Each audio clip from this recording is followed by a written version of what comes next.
Hello guys! So, welcome to my channel. So, ang pag-uusapan natin ngayon ay tungkol sa aquarium. Ito naman ay based lang sa aking experience.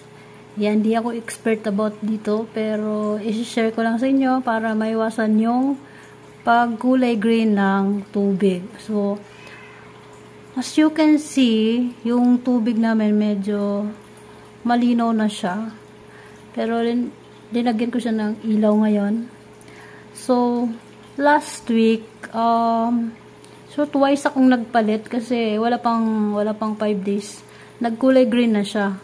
So, na-notice ko, based na rin sa aking pag-research, na ang dahilan pala ng pagiging green ng tubig sa aquarium ay yung sobrang ilaw. Ayan, kasi alos hindi ko ino-off yung ilaw niya 24 hours.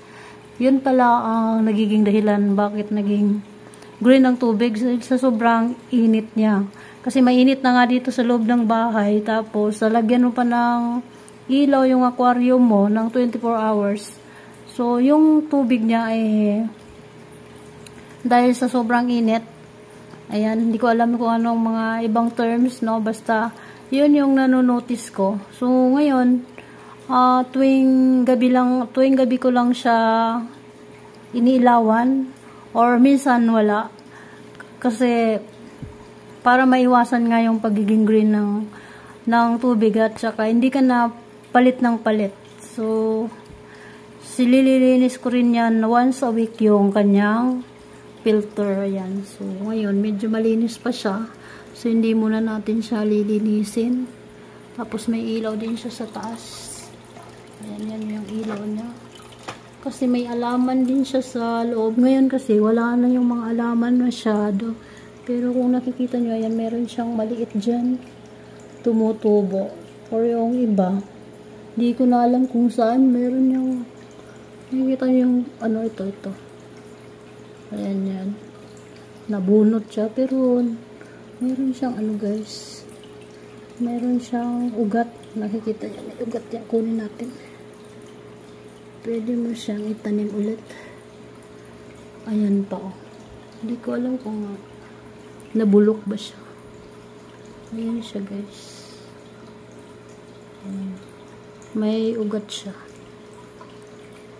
So, maraming ano to, pero dahil lilinis nga namin, ayan, pero pwede pa siyang itanim. Nilinis ko nga siya, kaya siya natanggal yung ibang alaman sa loob. Ayan. Itanim natin ulit. So, ayan. Yun lang guys, ang tips ko sa inyo.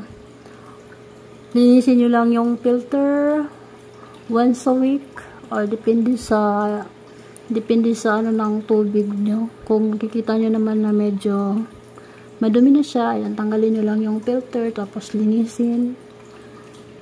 Tsaka, ayan, wala lang green yung, kahit yung buhangin niya, hindi na siya nag-green. So, yun pala yung dahilan para, dahil sa sobrang init, kaya yung, ano, nagiging marumi. So, ayan. Kung papalitan nyo naman yung tubig, huwag nyo na lang itapon, you know. Pwede nyo siyang recycle, pandilig sa halaman. Kasi, meron din siyang, ano, yung tubig na galing sa fish tank, ay meron siyang kakayahan magpataba ng ating mga halaman. Ayan.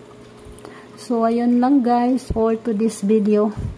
Thank you for watching and see you on my next vlog. Bye-bye.